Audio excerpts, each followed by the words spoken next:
നண்பர்களே വണക്കം. നിവിൻ പോളിക്കെതിരെ പീഡന കേസ്. ആദ്യ പരാതിയിൽ പീഡന ആരോപണമില്ല. യുവതി ഒരു മാസം മുൻപ് നൽകിയ പരാതിയിൽ പീഡന ആരോപണമില്ല. പോലീസിന്റെ പ്രാഥമിക അന്വേഷണത്തിൽ പൊരുത്തക്കേടുകൾ കണ്ടെത്തി. എന്ത് വാടേ ഇത്?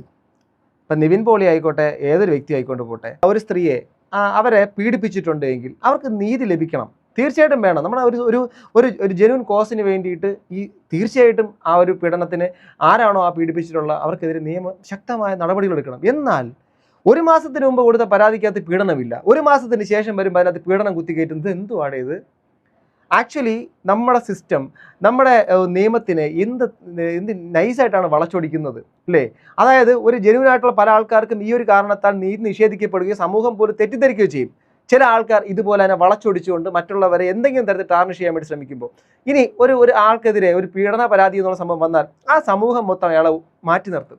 അയാൾ അനുഭവിക്കുക, അയാൾ ചിലപ്പോൾ ചെയ്തിട്ടുണ്ടോ എന്ന് പോലും നോക്കത്തില്ല. ആരോപണം മാത്രമാണ്, അത് തെളിയിക്കപ്പെടണം, അതിന് അന്വേഷണം വേണം, അയാൾ കുറ്റാരോപിതൻ മാത്രമാണ് എന്നുള്ളതിന് മുമ്പ് കുറ്റവാളിയാക്കി അയാളെ കൊലക്കയറിൻ്റെ മുമ്പിലേക്ക് എത്തിക്കണം എന്നുള്ള രീതിയിലേക്ക് നമ്മുടെ സമൂഹത്തിൻ്റെ ഒരു ചിന്തയുണ്ട്. ആ ചിന്ത കാരണം തന്നെ ശരിക്കും പറഞ്ഞാൽ സമൂഹത്തിൽ ഒറ്റപ്പെട്ട് എത്രയോ പേര് ജീവൻ നഷ്ടപ്പെട്ടിട്ടുണ്ടായിരിക്കും ഈ നിമിഷം കൊണ്ട്. നിവിൻ പോളി ആയിക്കോട്ടെ, ഒരു സാധാരണക്കാരനായിക്കോട്ടെ, അയാളുടെ മേലിൽ പീഡന ആരോപണം ഉന്നയിക്കുകയാണെങ്കിൽ അത് അന്വേഷണത്തിലൂടെ, നിയമത്തിലൂടെ അത് തെളിയിക്കപ്പെടണ്ടേ?